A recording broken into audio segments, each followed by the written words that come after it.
Fala, galerinha linda, maravilhosa, perfeita. Hoje eu acordei com uma vontade danada de mandar flores ao delegado, de bater na porta do vizinho e desejar bom dia, de beijar o português, ainda bem que eu não estou no Brasil pra fazer isso. Mas então, estou eu aqui empolgadíssima, preparada, esperando o meu Uber aqui em Nairobi para ir para um lugar muito legal, uma fazenda de café, gente. Eu achei já que eu não ia conseguir fazer esse passeio hoje, porque eu não consegui ver as mensagens da guia ontem, mas deu tudo certo, tá dando certo mais uma vez. E depois eu preciso contar pra vocês, fazer uma avaliação geral dessa agência, porque eles estão sendo incríveis no trato comigo, fazendo coisas além do roteiro do tour, para que eu tenha uma experiência super agradável aqui em Nairobi. E aí, mais uma vez, né, a África sendo surpreendente, sendo maravilhosa. Quando tem um problema, eu já percebi que o africano, ele se junta e ele faz o bagulho acontecer, sabe? Isso, né, isso é incomparável de aprendizado aqui que eu tô tendo aqui na África. Então, tô aqui esperando meu Uber, daqui a pouco seguir viagem. Já tô aqui no Uber.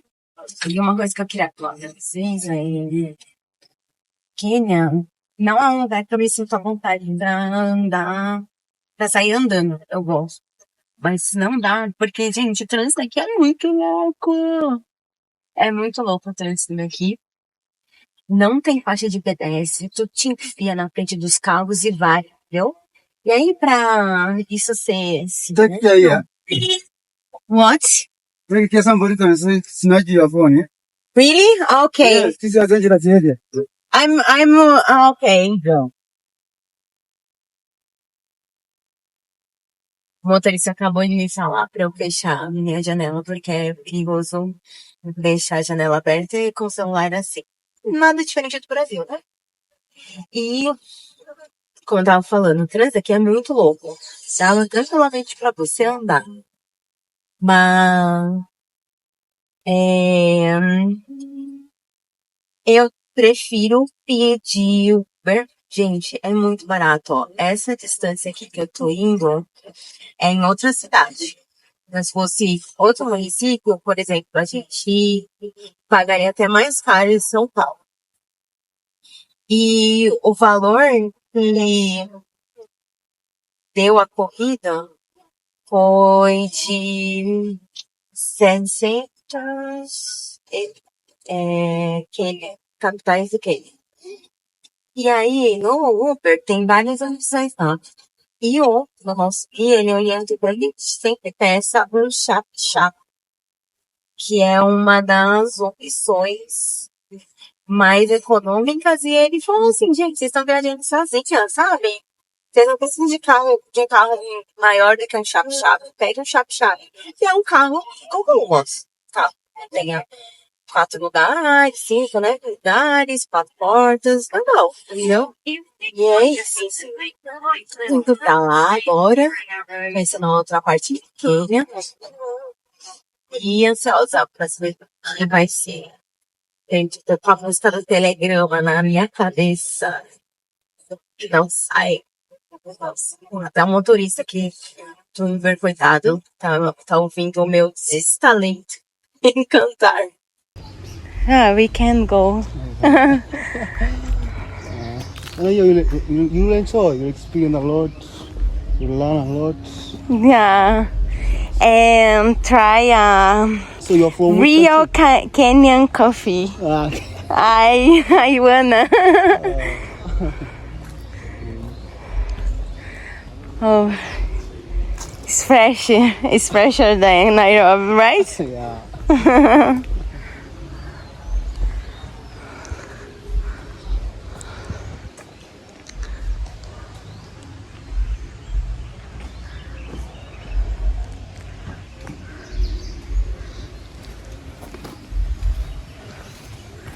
Oh, so beautiful, these three.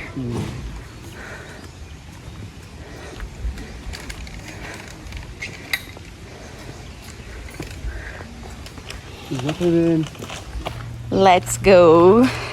We are surrounded by organic plants, right? Yeah.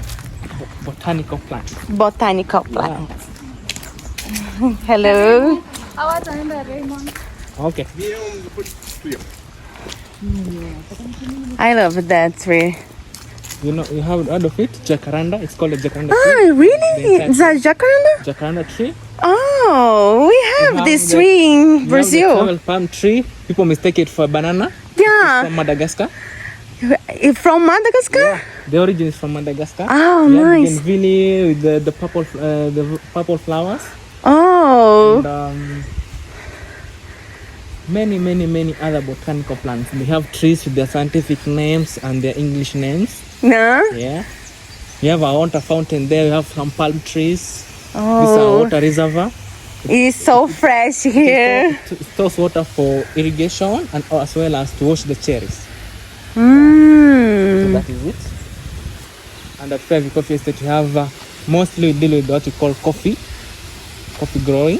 Okay. 80% of farm activities is coffee growing.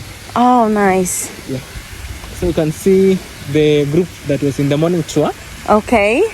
They're now doing their final part, which is coffee tasting. Oh, nice. they're I'm not- really excited about this part. They're now going to identify which is the light roast, medium honey, and the dark roast. No, it's Yeah, difficult. Using the palates and the nostril for the same. Yeah.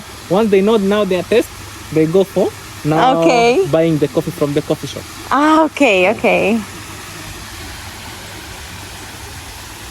You have some mango tree here. Mango tree? Yeah. Oh. This is called a mango tree. Though it's male because since it was planted, we haven't received a coffee like a mango from it, a single mango fruit from it. That's why we term it as a male mango tree. Nice. So I don't know.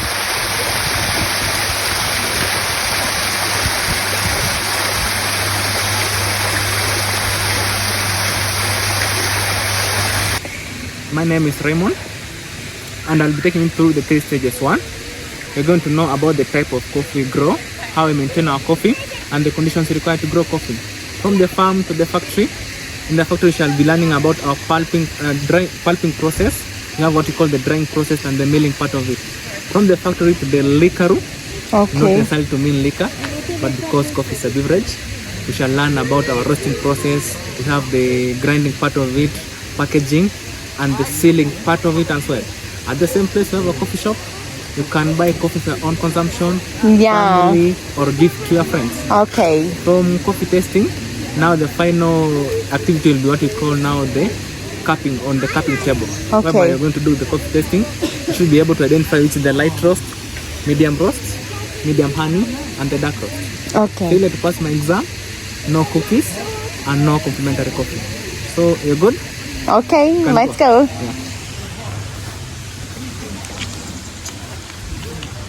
So how often do you take coffee? Oh, per day? Daily? Daily?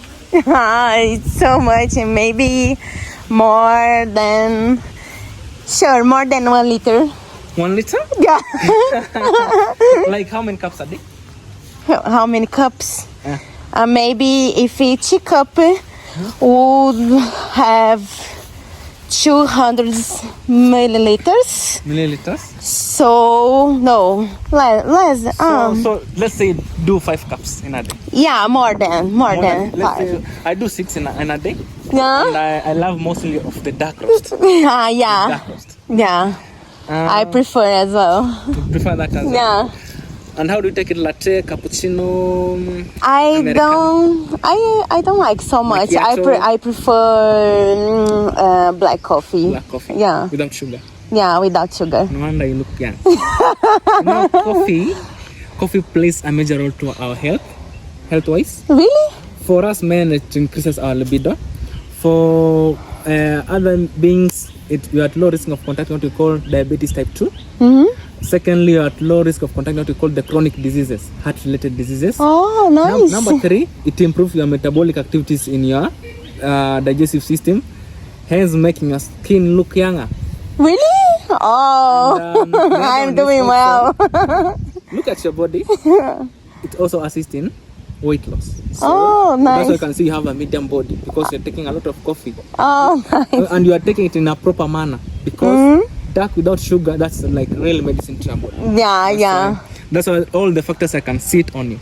Oh, nice. So Thank at you. this juncture here, I'm going to give you a brief history about our farm. Our farm, looking at my snoody, Yeah, it started in 1909, yeah. and the first person who owned it was a lady called Evelyn Poi. That is 1909. Under different transitions, in 1978, the farm found itself now in the hands of the former Kenyan ambassador to the US. He goes by the name Ambassador Leonard Oliver Kibinge and the family. The son being the director to the company. And our farm is 44 hectares, translating to 108 acres. 80% coffee plantations, and the rest, which is 20%, you saw whatever you're just sitting in is called the bridal gardens. You have a small function like a birthday party, you have a wedding proposal, you bring it in the bridal gardens. But after that, now we have the part of the 20%, now the wedding grounds. We have the banana plantations, we have the macadamia trees, we have the dairy farm. Here? Yeah, and the residence for those who are working in the farm, residential area for those working in the farm. So it's taken by the 20%, but the rest, which is 80%, coffee plantations. Okay. We are in Kenyan Highlands, near Mount Kenya region, 1,750 meters above sea level. So you can see a little bit elevated higher. Okay. And having said that, I don't know how many varieties or species of coffee do you know? I don't know. I don't know about it. Don't know about it? No. We have different species or variety of coffee. Number one, we're talking about Arabica. Okay. Yeah, the most popular, right? Yeah, and then we have Robusta. Okay. Then we have Liberica. Okay. And then we have what we call Excelsa. Most of the countries and people know about Arabica and Robusta. Yeah. For Arabica, it does well in high altitude. Okay. And for Robusta, it does well in low altitude. Okay.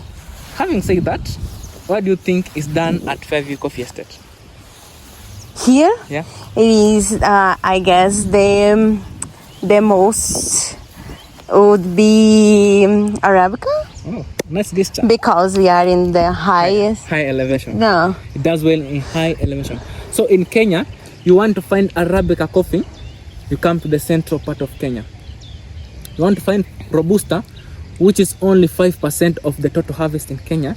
You go to the western part of Kenya, eastern part of Kenya, coastal part of Kenya, and the eastern part of Kenya. Okay. Yeah. So it is possible to find all these kind of roasts in the same country. Depends on the elevation. Yeah. Depends on elevation. You can find both of them. Okay. Depending on elevation. Okay. Since actually the entire maybe land is not usually flat. Okay. We have some rift valleys, and we have some escarpments and everything. So the height usually varies. So you can find this crop is doing well in this certain altitude, and this one does well maybe in this altitude. Nice. That's why you can find both of them in your country. It's water, but for us, you can see it's just natural. Okay. And also this slopiness indicates that we are in mountainous region. Yeah, because the mountains are not usually flat, but they are bumpy. Yeah. So that's why you can see how. Okay. Yeah. Let's begin. Let's go. Once the coffee is in the hover cooper, we have a shaker that will produce a certain vibration that will make the cherries to come down and settle on the tray. After settling on the tray, we have a tanker, whereby the tray will transfer the cherries in the tanker. And if you are doing what we call the dry processing, that means you are just cleaning the cherries and drying them with the red wine skin. You're going to just carry the cherries from the tanker direct to the a dog there. Then from First dog here. the second one is which we call the honey processing. After taking the cherries to the tanker, after being washed, they will be taken to the pulper to remove the red wine skin. After removing the red wine skin, it will settle in the what you call now the fermentation tanks. for some 16 hours so that the next day it will be carried to the coffee bed with the natural sugars. Okay. Yeah, that's what we call the honey Honey process. process. Then the wet processing is whereby after they have settled in the fermentation tank for 16 hours, you go and wash them fully to remove the sugars and some caffeine, and you go and dry the parchments. Okay. So that is the process. And this coffee sugar is salt? Not salt, it's just like now goes to wastewater.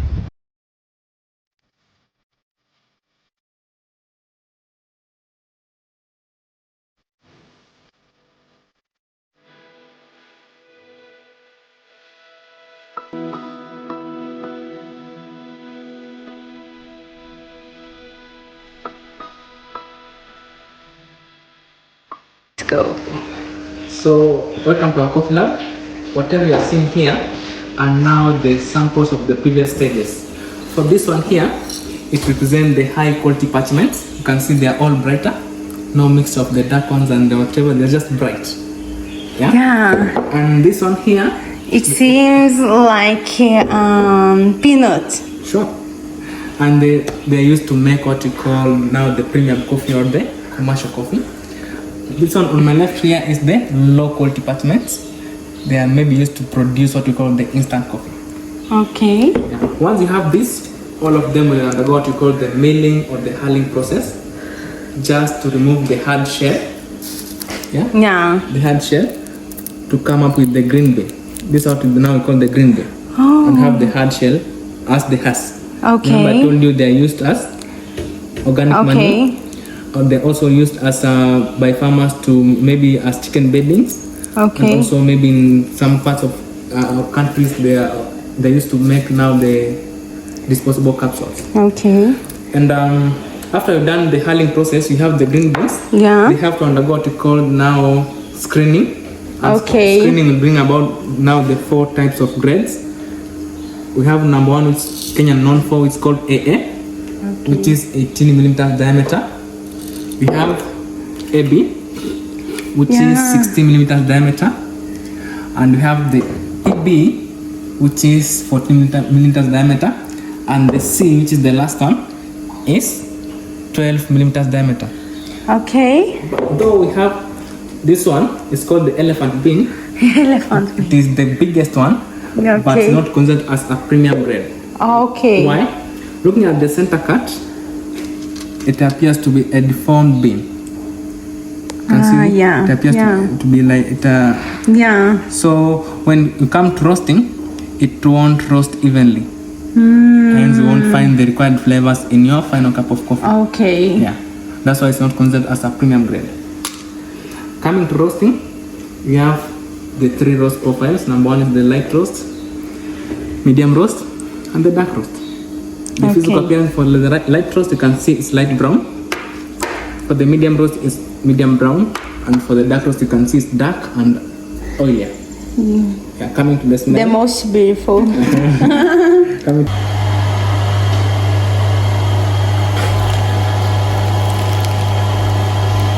So on this table, I have 1 light roast, 1 medium roast, and 1 medium honey. 1 medium is normal, which means it has undergone the fully washed process to remove the sugars, and the other one is semi-washed. Okay. They dried with the natural sugars. Remember that? Without sugar? They dried it with the natural sugars. Okay. Yeah, the parchments.